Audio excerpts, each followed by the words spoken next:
কোটা ইস্যুতে বাংলাদেশে কারফিউ চলমান, আন্দোলনকারী শিক্ষার্থীদের গুম ও নির্যাতনের অভিযোগ। আমাকে গুম করে 24 ঘন্টা শারীরিক ও মানসিক নির্যাতন করা হয়। কোটা সংস্কার আন্দোলন নিয়ে কথা বলবো ঢাকা বিশ্ববিদ্যালয়ের অধ্যাপক কাজী মারুফুল ইসলাম ও রাশেদা রওনক খানের সঙ্গে। আসসালামু আলাইকুম দর্শক মণ্ডলী, বাংলাদেশ বৈষম্য বিরোধী ছাত্র আন্দোলনের সমন্বয়কারী যারা কোটা আন্দোলনের নেতৃত্ব দিয়েছেন তাদের মধ্য থেকে আসিফ মাহমুদ এবং কয়েকজন কিন্তু গুম এবং নির্যাতনের শিকার হয়েছেন, এই ধরনের অভিযোগ তারা কিন্তু সরাসরি করেছেন। দর্শক মণ্ডলী, এই সম্পর্কিত বিবিসি বাংলার একটি প্রতিবেদন আমাদের হাতে রয়েছে। দর্শক মণ্ডলী, আপনাদের সামনে সেই প্রতিবেদনটি তুলে ধরেছি। আপনারা অবশ্যই প্রতিবেদনটি শুরু থেকে শেষ পর্যন্ত একটু মনোযোগ দিয়ে দেখবেন। পরবর্তীতে আরও কিছু গুরুত্বপূর্ণ তথ্য আপনাদের সামনে তুলে ধরা হবে। বিবিসি বাংলার টেলিভিশন অনুষ্ঠান বিবিসি প্রবাহে আপনাদের সবাইকে স্বাগত জানাচ্ছি। আমি শারমিন রমা। চলুন দেখে নেব আজ কি থাকছে। কোটা ইস্যুতে বাংলাদেশে কারফিউ চলমান, আন্দোলনকারী শিক্ষার্থীদের গুম ও নির্যাতনের অভিযোগ। আমাকে গুম করে 24 ঘন্টা শারীরিক ও মানসিক নির্যাতন করা হয়। কোটা সংস্কার আন্দোলন নিয়ে কথা বলবো ঢাকা বিশ্ববিদ্যালয়ের অধ্যাপক কাজী মারুফুল ইসলাম ও রাশেদা রওনক খানের সঙ্গে। আরো জানবো এই আন্দোলনকে ঘিরে কিভাবে ঘটে গেল নরসিংদীর কারাগার থেকে সব আসামি পালানোর মতো নজিরবিহীন ঘটনা। কোটা সংস্কার আন্দোলনকে ঘিরে সংঘাতের জেরে বাংলাদেশে এখনো চলছে কারফিউ। আন্দোলনে কত মানুষের মৃত্যু হয়েছে সেটি সরকারিভাবে এখনো প্রকাশ করা হয়নি। আন্দোলনের সমন্বয়করা অনেকেই পালিয়ে বেড়াচ্ছেন, অভিযোগ করছেন তুলে নিয়ে নির্যাতনের। বিবিসির আবুল কালাম আজাদ জানাচ্ছেন নিজেদের নিরাপত্তা নিয়ে কি বলছেন আন্দোলনকারী শিক্ষার্থীরা, আর এ প্রসঙ্গে সরকারের বক্তব্যই বা কি। আওয়ামী লীগ সরকারের টানা 4 মেয়াদে এর আগে কখনোই কোনো আন্দোলন আর আইনশৃঙ্খলা পরিস্থিতি নিয়ে এত কঠিন পরিস্থিতির মুখে পড়তে হয়নি। বাংলাদেশের ইতিহাসে কোনো আন্দোলনে এত অল্প সময়ের ব্যবধানে এত প্রাণহানি আর সংঘাত দেখা যায়নি। পরিস্থিতি এতটাই অবনতি হয়েছে যে বাংলাদেশ সরকারকে কারফিউ জারি করতে হয়েছে, মাঠে নামাতে হয়েছে সশস্ত্র বাহিনীকে।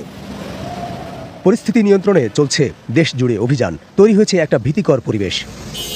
এই পরিস্থিতি কবে নাগাদ পুরোপুরি শান্ত হবে বা স্বাভাবিক হবে সেটি এখনও স্পষ্ট নয়। ঢাকার আদালতে হাজির করা হচ্ছে অনেককেই। গণহারে আটক ও গ্রেপ্তার নিয়ে তৈরি হয়েছে উদ্বেগ। আমাকে কয়েকজন মিলে জোর করে নিচে নামিয়ে নিয়ে যায়। বৈষম্য বিরোধী আন্দোলনের নেতৃত্বে থাকা সমন্বয়কদের কয়েকজন বিভিন্ন সময় ধরে নিখোঁজ ছিলেন। ফিরে এসে তারা নিরাপত্তা বাহিনীর পরিচয়ে তাদেরকে তুলে নেওয়ার অভিযোগ করেছেন। ধরে নিয়ে তাদের শারীরিক ও মানসিকভাবে নির্যাতন করা হয়েছে বলেও অভিযোগ করা হয়েছে। আমাকে গুম করে 24 ঘন্টা শারীরিক ও মানসিক নির্যাতন করা হয়। যতবারই আমার সেন্স এসেছে ততবারই আমাকে আবার ইনজেকশন দিয়ে আবার অজ্ঞান করা হয়েছে। ছাত্র আন্দোলনের নেতাদের নিরুদ্দেশ হওয়া এবং নিরাপত্তার উদ্বেগ নিয়ে বিবিসির পক্ষ থেকে স্বরাষ্ট্রমন্ত্রীর কাছে জানতে চাইলে তার জবাব ছিল এরকম। এই ছাত্র নেতাদের কাউকে অ্যারেস্ট করেনি, বরং তারাই বিভিন্ন জায়গায় লুকিয়ে রয়েছে এবং তারা যে নানান ডাইমেনশনাল আতঙ্ক রয়েছে এটা তারা নিজেরাই বলছে। কিন্তু আইন শৃঙ্খলা বাহিনী সরকার তাদেরকে সবসময় বলে আসছে, তাদের সবসময় অনুরোধ করছে তোমরা তোমাদের দাবি দাওয়া মেনে নেওয়া হয়েছে, তোমরা এখন উইথড্র করো। ছাত্র আন্দোলনের নেতৃত্বে থাকা সমন্বয়কদের এখন অনেকেই পালিয়ে বেড়াচ্ছেন। নিজেদের নিরাপত্তা নিয়েও তারা উদ্বিগ্ন। স্বরাষ্ট্রমন্ত্রী জানান কেউ নিরাপত্তা চাইলে সরকার তার ব্যবস্থা করবে। যে কেউ যদি মনে করে তার নিরাপত্তা দরকার আমাদের বললেই তাকে আমরা নিরাপত্তা দেব। আমাদেরকে জানাতে হবে সে নিরাপত্তা চায়, আমরা তো অবশ্যই তাকে নিরাপত্তা দেব।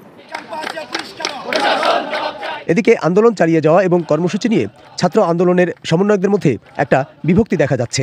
কোটা সংস্কার করে প্রজ্ঞাপন জারি করার পর ঢাকায় সংবাদ সম্মেলন করে সম্মুখ সারির ছাত্র নেতারা 4 দফা দাবি দেওয়ার পর বুধবার 52 জন সমন্বয়কের পক্ষে 9 দফা দাবি ও কর্মসূচি দিয়ে গণমাধ্যমে বার্তা পাঠান। আপনাদের মধ্যে নানা ধরনের বিভ্রান্তি হয়েছে আমরা শুনতে পেয়েছি, সেটা যোগাযোগহীনতার কারণে হয়েছে। আমাদের নিরাপত্তা এবং যোগাযোগ ব্যবস্থা নিশ্চিত করলে আমরা সুস্পষ্টভাবে সেই দাবিগুলা সকলের সামনে পেশ করব। তার আগে আমাদের প্রধান যে বক্তব্যটা হচ্ছে আমাদের নিরাপত্তা দিতে হবে এবং আমাদের গুম গ্রেফতারের যে হয়রানি সেটি বন্ধ করতে হবে এবং আমাদের ক্যাম্পাসগুলো শিক্ষার পরিবেশ নিশ্চিত করতে হবে। আলাদা কর্মসূচি এবং ছাত্র সমন্বয়কদের মধ্যে বিভক্তির প্রচার উদ্দেশ্যমূলক বলেও মনে করেন ঢাকার অন্যতম সমন্বয়ক সার্জিস আলম। আমার মনে হয় ইন্টেনশনালি কেউ এই বিভাজন দেখানোর জন্য, তারপর হচ্ছে সমন্বয়হীনতা দেখানোর জন্য, ডিভাইডেশন দেখানোর জন্য এগুলো ইন্টেনশনালি কেউ করতেছে, আমার কাছে এটা মনে হচ্ছে। সরকার এখন সারা দেশে ছাত্র আন্দোলন ও সহিংসতায় নাশকতা আর ক্ষয়ক্ষতির বিষয়টিকে সামনে আনছে। উচ্চ আদালতের রায়ের আলোকে কোটা পদ্ধতি সংস্কার করে প্রজ্ঞাপন জারি করে ছাত্র আন্দোলন বন্ধ করারও আহ্বান জানানো হচ্ছে।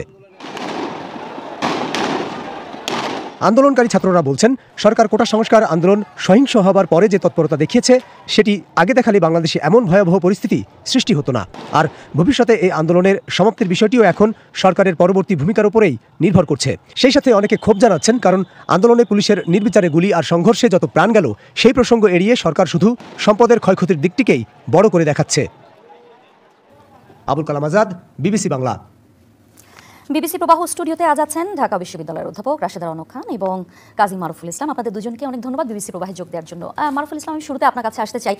খুব স্বাভাবিকভাবেই একটি প্রশ্ন এখন উঠছে যে কোটা ইস্যুতে গত কিছুদিন ধরে যা যা ঘটে গেছে, সহিংসতা, ধ্বংসযজ্ঞ, প্রাণহানি, কিন্তু এখন প্রাণহানির প্রসঙ্গটির চেয়ে মানে কি রাষ্ট্রীয় সম্পদের ক্ষয়ক্ষতির বিষয়টি প্রাধান্য পাচ্ছে কিনা, এই বিষয়টি কিন্তু এখন একটা প্রশ্নের মতন হয়ে দাঁড়িয়েছে। কি মনে করেন? ধন্যবাদ বিবিসিকে আমাকে যুক্ত করার জন্য। আপনি খুবই একটা জরুরি প্রশ্ন তুলেছেন, যে প্রশ্নটাই সাধারণত আমরা দেখছি না। সরকারি যে বয়ান এই মুহূর্তে প্রচার করা হচ্ছে, সেই বয়ানের মধ্যে এই মানুষ যে একটা গুরুত্বপূর্ণ, অর্থাৎ আমরা যে নাশকতার যে বিবরণ দেখছি সেটা ভয়ঙ্কর, এবং সেটা অবশ্যই এটা সমর্থন কোনোভাবেই কোনো সুস্থ মানুষ করতে পারে না, এটা যে পক্ষই করুক না কেন। কিন্তু প্রশ্নটা হচ্ছে যে এই যে অবকাঠামোর যে ক্ষতি হয়েছে, সেই অবকাঠামোগুলো আসলে কাদের জন্য করা? অবকাঠামোগুলো ব্যবহার করবে কে? আজকে মেট্রো রেল, এই টেলিভিশন, এই এক্সপ্রেস হাইওয়ে, এটা ব্যবহার করবে কে? করার মূল যারা মানুষ, সে তো মানুষ, জনগণ। সেই মানুষের যে প্রাণ গেছে। আপনারা এতক্ষণ ধরে কিন্তু বিবিসি বাংলার একটি প্রতিবেদন আপনারা দেখে আসলেন, অংশবিশেষ। প্রতিবেদনটি যদিও অনেক বড়, এখানে কিন্তু অংশবিশেষ আপনাদের সামনে তুলে ধরা হয়েছে। বিশেষ করে এখানে যে বিষয়গুলো নিয়ে কথা বলা হয়েছে সেগুলো হলো যে বৈষম্যবিরোধী ছাত্র আন্দোলনের যে সমন্বয়ক আসিফ মাহমুদ, তাকে তিনি বলেছেন যে তাকে গুম করা হয়েছিল এবং নির্যাতন করা হয়েছে এবং তাকে মারধর করা হয়েছে। সেই বিষয়গুলো কিন্তু তিনি গণমাধ্যমের সামনে অকপটে স্বীকার করেছেন এবং সেগুলো কিন্তু রীতিমতো সামাজিক যোগাযোগ মাধ্যমগুলোতে আলোচনার কেন্দ্রবিন্দুতে পরিণত হচ্ছে। অপরদিকে আপনারা জানেন যে বাংলাদেশের বর্তমান এই পরিস্থিতিকে কেন্দ্র করে এখন পর্যন্ত কিন্তু কারফিউ চলমান রয়েছে। আপনারা প্রত্যেকে অবগত যে আজ এবং আগামীকাল কিন্তু কারফিউ অনেকটাই শিথিল করা হয়েছে। বিশেষ করে সারা দেশের শিক্ষা প্রতিষ্ঠানগুলো খোলার ব্যাপারে কিন্তু সরকার সিদ্ধান্তে পৌঁছে যাচ্ছে। অর্থাৎ 4 জেলা নরসিংদী, ঢাকা, গাজীপুর এবং নারায়ণগঞ্জ ব্যতীত দেশের 60টি জেলার শিক্ষা প্রতিষ্ঠান কিন্তু রোববারের মধ্যেই খোলার একটা সম্ভাবনা দেখা যাচ্ছে। বিশেষ করে এখানে শিক্ষামন্ত্রী বলেছেন যে আগামী রোববারের মধ্যেই কিন্তু প্রাথমিক বিদ্যালয় সবার আগে খুলতে পারে, এই ধরনের তথ্য কিন্তু ইতিমধ্যে জানা গেছে। অপরদিকে বৈষম্যবিরোধী ছাত্র আন্দোলনের যে সমন্বয়ক বিন্দু, তাদের মধ্যে কিন্তু একটা মানে গ্রুপিং তৈরির মতো একটা অবস্থা। বিশেষ করে তারা কিন্তু যে অভিযোগগুলো এনেছেন, বিশেষ করে গুম এবং নির্যাতনের অভিযোগ সে থেকে শুরু করে ভয়াবহ কিছু অভিযোগ দেশবাসীর সামনে নিয়ে এসেছেন এবং তারা বলতেছেন যে তারা প্রাণনাশের হুমকিতে ভুগছেন এবং তারা নিরাপত্তাহীনতায় ভুগছেন। এবং তারা কিন্তু প্রথমে 4টি দফা দিয়েছিল, যেখানে তাদের নিরাপত্তার বিষয়টি সামনে এসেছিল এবং পরবর্তীতে 8 দফা, 9 দফা এরকমভাবে কিন্তু তারা দফা দিয়েছে। যদিও রাজশাহী বিশ্ববিদ্যালয়ের বৈষম্যবিরোধী ছাত্র আন্দোলনের মানে সমন্বয়কদের একাংশ তারা কিন্তু 30 দিনের একটা সময়সূচি বেঁধে দিয়ে আন্দোলন কর্মসূচি প্রত্যাহার করেছে এবং তারা বলেছে যে সরকার এই 30 দিনের মধ্যে যদি দাবি দেওয়া না মেনে নেয় তাহলে কিন্তু তারা আবারও রাজপথে নামবে। তবে ঢাকা বিশ্ববিদ্যালয়ে যারা প্রধান পদক সমন্বয়ক, বিশেষ করে সাজ্জিল আলম, আসিফ মাহমুদ থেকে শুরু করে নাহিদ, তারা কিন্তু এখন পর্যন্ত এই বিষয়ে গতকাল বৃহস্পতিবার রাত 10টা পর্যন্ত তাদের একটা সময়সূচি সরকারকে বেঁধে দেওয়া ছিল। তারপর তারা কি বলেছে এখন পর্যন্ত কিন্তু সুনির্দিষ্ট কোনো তথ্য এখন পর্যন্ত পাওয়া যায়নি। তবে তারা একটা ফেসবুক পোস্ট করেছিল এবং সেখানে বলেছিল যে সারা দেশে যারা নিহত হয়েছে তাদের জন্য দোয়ার একটা ব্যবস্থা, মসজিদ, মন্দির থেকে শুরু করে সব জায়গায় তারা দোয়ার একটা মানে দাবি জানিয়েছে দেশবাসীর কাছে। দর্শক, এই ছিল সর্বশেষ আপডেট খবর। পরবর্তী আপডেট পাতে আমাদের এই চ্যানেলটিকে সাবস্ক্রাইব করে বেল আইকনটি বাজিয়ে সাথে থাকবেন। ধন্যবাদ সবাইকে। আসসালামু আলাইকুম।